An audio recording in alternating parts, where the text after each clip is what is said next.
Você já falou sobre identificar Mashiach. Eu escutei que houveram sábios que se auto-identificaram como Mashiach. Isso é real? Sim, isso é real.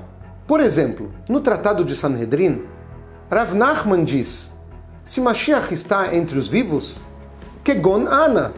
Por exemplo, eu. Um outro exemplo conhecido é aquilo que escreveu o famoso sábio Sfaradi, Or HaChaim HaKadosh. Em um dos seus comentários, quando fala sobre Mashiach, ele diz Shmo Chaim, seu nome é Chaim, obviamente indicando que ele seria o Mashiach daquela geração.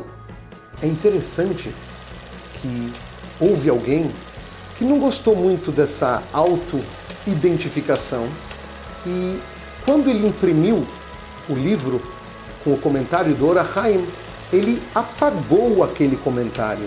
O final da história não foi muito feliz para aquele que modificou as palavras do Or HaChaim.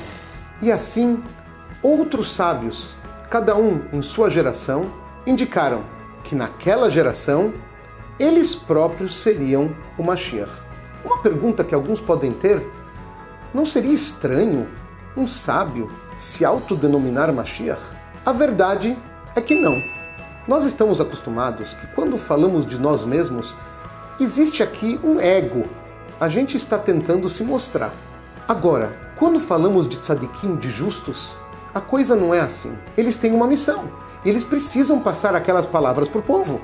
Por exemplo, Moshe Rabbeinu, Moisés, chegava para o povo e dizia: Hashem, o Todo-Poderoso, me transmitiu tal e tal coisa. Imagina, eu fui falar com o Criador do Universo, mas essa era a sua missão. Ele não se sentia orgulhoso daquilo, ele não se achava. A Torá nos diz que Moshe era a pessoa mais humilde da face da terra. Ele simplesmente era um canal pelo qual as palavras divinas passavam para o povo. Assim também, esses grandes sábios não se achavam, Deus nos livre. Eles simplesmente estavam transmitindo uma informação importante para o povo. Eles precisavam saber daquilo naquela geração. Imaginem, Mashiach chegando e alguém pergunta para ele: você é realmente Mashiach? Ele vai falar o quê? Não? É óbvio que ele vai falar sim. Ele tem uma missão. Ele não está pensando em si. Ele está pensando em toda a humanidade. Ele tem uma missão. Um exemplo é contado para que a gente entenda um pouco da diferença entre a nossa mentalidade e a mentalidade desses grandes tzadikim, desses justos, pessoas elevadíssimas. Havia um casal de idosos muito pobre. Eles tinham uma vaquinha como fonte de sustento. Tiravam seu leite, vendiam e, durante a semana, não havia muita comida naquela casa. No máximo, um pedaço de pão e um pouco de leite em cada refeição. Mas, como cumpridores da Torá, eles sabiam que o Shabat deve ser honrado. Então eles separavam um pouco do seu dinheiro e compravam um pouquinho de carne, um pouquinho de peixe, um pouquinho de verduras para poder honrar o Shabat com uma comida melhor. Ao final do Shabat, o dono da casa ia até o poço, trazia água e assim eles lavavam os poucos pratos e talheres que usaram.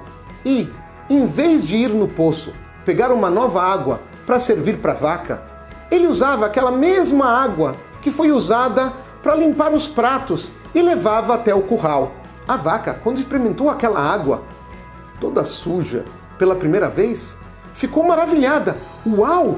Água com gosto! Isso é fantástico! E assim ela sabia que toda semana, logo após o Shabat, ia chegar aquela água com o gosto do paraíso. Mas, uma vez, o casal se atrapalhou e jogou toda aquela água fora. E ele teve que voltar para o poço, pegou água nova e levou para a vaquinha. Ela estava esperando aquela água maravilhosa. Quando colocou sua boca lá, falou: água normal? Água comum? E começou a pensar: provavelmente meus donos experimentaram aquela água fantástica e a partir de agora nunca mais vão me trazer. Eles vão tomar sozinhos. Qualquer ser humano teria nojo de tomar aquela água, obviamente. Mas na cabeça da vaca, ela só entendia aquilo que se aplica a ela. Ela não consegue olhar para os outros de outra maneira. Para ela, todos pensam como uma vaca.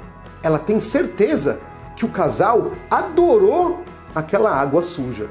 Assim acontece conosco, obviamente sem comparar ninguém com uma vaca. A nossa mentalidade de pessoas comuns é muito diferente da mentalidade dos tzadikim, dos justos. Os justos olham para esse mundo e têm vontades muito diferentes do que as nossas.